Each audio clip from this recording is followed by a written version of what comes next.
picking in this round or this spot? Yeah, I can't ask for anything better, to be honest. We had one little off year, but this is a team where you see what's on the other side of the ball. You see the organization. I'm looking forward to bringing it right back to where we were.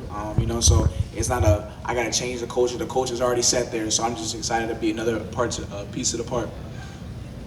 Right here, the Chiefs are known to have a dominating defense.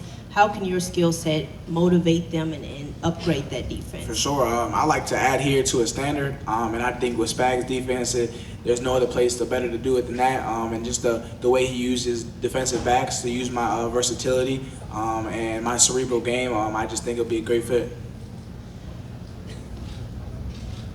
Can you describe for us the moment that you walked on the stage and what that felt like, and especially the experience getting to dap up the commissioner? Had you thought about that ahead of time at all? Yes, I talked to the commissioner a couple of times, this week. It was just a great feeling. I think it hit me a little earlier than me walking on the stage when I first got the call. I was crying and, couldn't control my emotions, but, I got it together quick for that TV. And then, just being able to shake Mr. Goodell's hand, it was a blessing. Ben, so you're going to be one of many LSU guys that go off the board not only in the first round, throughout the entire draft. What can you say about the school and how it's prepared you for where you are right now? Man, I can't thank that school for anything more. Really just, giving me the platform, allowing me to, be with my brothers, and then just growing me as a person, growing me as a player, and everything else was up to me to go do it. And they gave me an opportunity, and I'm so grateful for that. Mansoor, this is Chris Brown here from the Martin Network. We talked yesterday, right here, bro. We talked yesterday about the Commanders being able to go back home if they had picked you, and then Kansas City jumped ahead of them one spot. What do you feel about that, them jumping ahead? You said that they made the best decision in their life.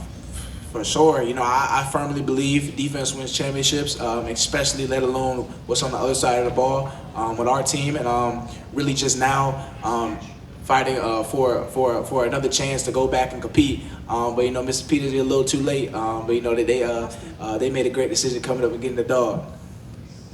Hi. Is there anybody you're looking to learn from on defense? For everybody. Chamari Connor. I played with him at Virginia Tech. I really looked up to him. He was a role model for me. I seen the way he approached the game like a professional. And he texted me right before this draft. So I'm pretty sure there's so many more guys like himself in that locker room. I'm just can't wait to be a sponge and get around those guys. Over here, Dave Stevens of the Disability Channel.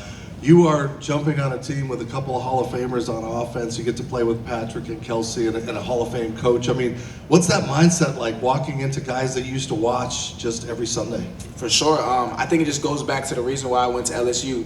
I run to the competition. I run to, the best. And, now being able to go against those guys in practice or, whenever that time comes, I think that gets me to be the best player I possibly can be. So I'm just grateful I can go against those high caliber level players and, help my game.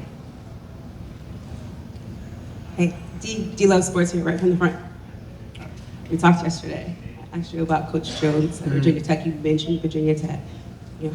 Let's talk about how they set you up for success for LSU.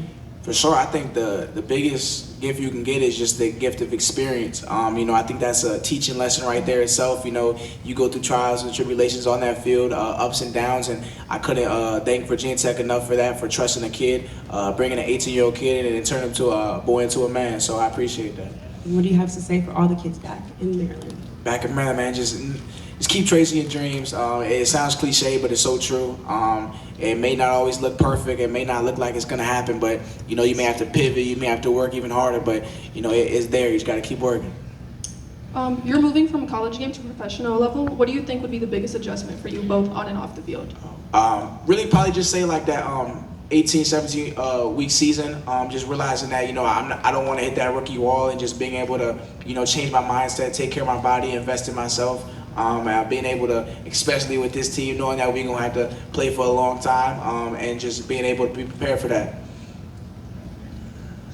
Hello, first of all, congrats on being Appreciate selected by a franchise like Kansas City. We know that they're winners, but we also know that you're one of the best cornerbacks in this class. And I want to know, what is something that maybe the coaches are underestimating about you? For sure, I think my physicality, especially in this defense, you have to be physical. You know, I think that allows me my flexibility to go inside and outside. So I think, you know, I'm willing to getting those run fits and blitz and, you know, guard tight ends and whatever it takes. I think I'm willing to do it. Couple more. Hey, congrats on the pick. Sorry.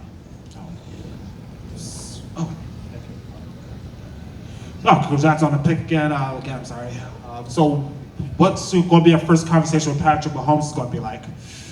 Sure. How are you great the way you're great?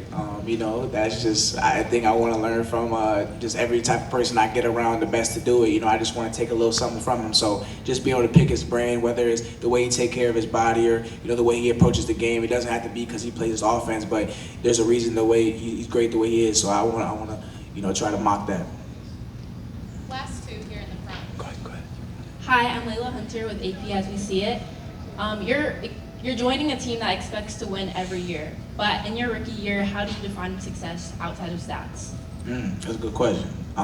You know, just taking it day by day, winning the day. You know, I think that's the best thing you could do. Not just trying to put too much on yourself, or expecting to come in here and change the organization. But just take it day by day, and the rest will handle itself. And I kind of did that at LSU, but just taking that 1% better approach each day. Last question here. How much communication did you have with Kansas City leading up to the draft, and did you have a sense that they were interested in drafting you? For sure, I think the media maybe had a better sense than me actually. You know, to be honest, you know, they, like I said, they played the stealth approach. You know, they always say it's the teams that talk to you less that take you. So I really just talked to those guys a little bit, but it was back in my head, like I always had that feeling, like I feel like it might happen, and then it ended up happening. So it's a blessing. Thank you. Thank you a lot. Appreciate y'all.